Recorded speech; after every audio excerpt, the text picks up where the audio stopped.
Yung mga chong, isang mabilis lang para sa PBA updates. Titan Ultra kontra TNT. Umpisa pa lang technical na agad si Munson. Si Bolbol nasa talaan na pero pinagplanuhan talaga to na bigyan ng timbang. Pag sumalaksak, kailangan salubungin ng bangga. Kaso hirap pa ring pigilan. Sa depensa, mahirap din lampasan. Si RR Pugoy nilambing ng konti si Abilionar dahil nga kay Bolbol todo bigay. But wait, moment naman ni Calvin Oftana. Si Omega kailangan ng painkiller. Uwi na ng maaga si Calvin Oftana na F2. Ang pumalit si Ipo. Dalawa lang lamang ng tropa, 26-24. Sa ikalawang kanto pumalagang Titan Ultra. Si Michael Gilmore bumaon ng malupit. Sumunod-sunod na si Gilmore dumali sa 3 at umisa pa ng lipad.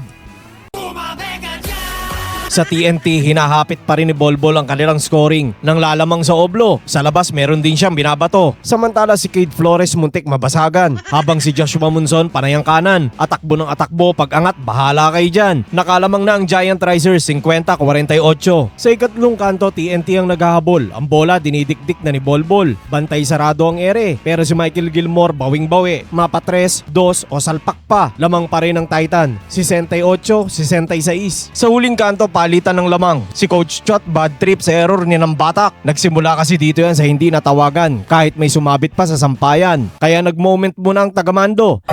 Balik sa paghabol ng tropa at binaon na ni Bol yung pinunta namin sa venue. Pero ika ni BGR, wait lang, meron din ako niyan.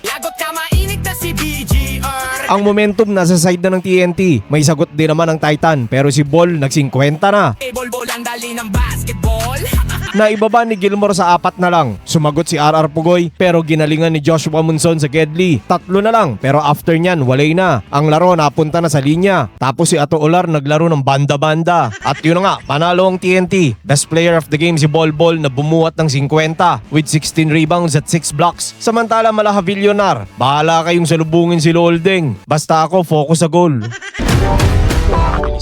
Hinebra kontra Terra Firma. Sa unang kanto, lamang nga may tira sa 3. Parang si RJ Barrientos. May entry din si Justin Brownlee at meron din ganyan si Scotty. May version din niya ng jeep mula kay Ali. At syempre kay Jerick Hanmisi. Kaya sa score nakadikit silang pirmi. 5 lang tong hawak ng Hinebra, 28-23. Sa ikalawang kanto si Justin Brownlee ang bumangka. Ang tira sa 3 ginawang batsyang-batya. Biglang bulusok ang kanyang ginagawa. Pag binigyan mo sa ere, hindi ka mapapahiya.